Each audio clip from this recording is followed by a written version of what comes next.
marriage, wealth, status, everything we think matters in society.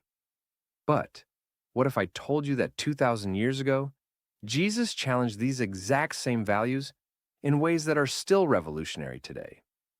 That's fascinating.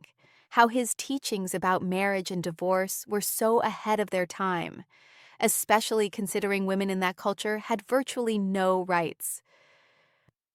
You know what's really striking? When these Pharisees tried to trap Jesus in a debate about divorce laws, they cited Rabbi Hillel's teaching that men could divorce wives for burning dinner. Jesus completely reframes it by going back to God's original design. Hmm. And he does this while still showing remarkable compassion. The text mentions he provided protection for vulnerable women who could be discarded so easily. Well, that's exactly it. He balanced truth and grace. Like when he said, "What God has joined together, let no one separate," while still acknowledging human brokenness, requires some provisions for divorce in cases of unfaithfulness. You know what really stands out to me? The way he treated children. In a culture where they were seen as worthless until they could work, Jesus does something totally unexpected. Oh man, absolutely unexpected. His disciples are trying to shoo away these nuisance children, probably thinking Jesus has more important people to deal with. And instead, he says the kingdom of heaven belongs to such as these. That must have shocked everyone there. I mean, children were basically considered property, right? And here's Jesus holding them up as examples of faith. And then, this is where it gets really interesting. We get to this rich young ruler. Here's someone who had everything society valued: wealth, youth, position, religious devotion. The perfect package, right? Well, how did Jesus respond to all that apparent perfection? He basically dismantled it piece by piece. When the guy claims he's kept all the commandments, Jesus doesn't argue. Instead, he goes straight to the heart. Sell everything you have and give to the poor. Talk about a mic drop moment. And the text says he went away sad because he had great wealth. Jesus just exposed what he truly valued most. You know what's fascinating?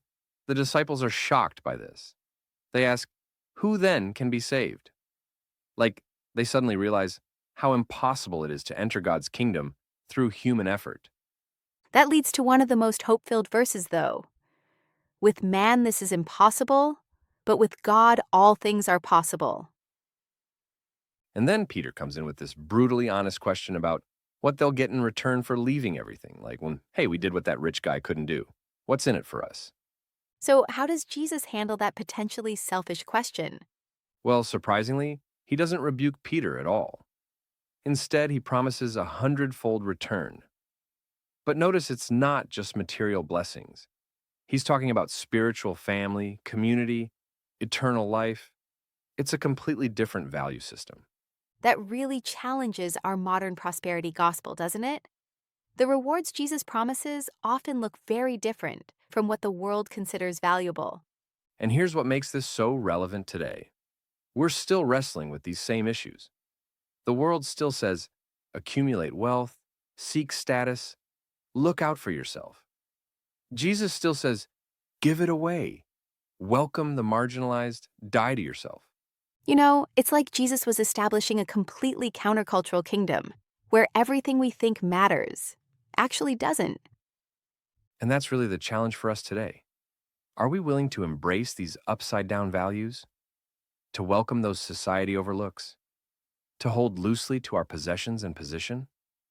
Because just like that rich young ruler, we all face that fundamental choice. Though thankfully, that same promise still holds true. What's impossible for us is possible with God,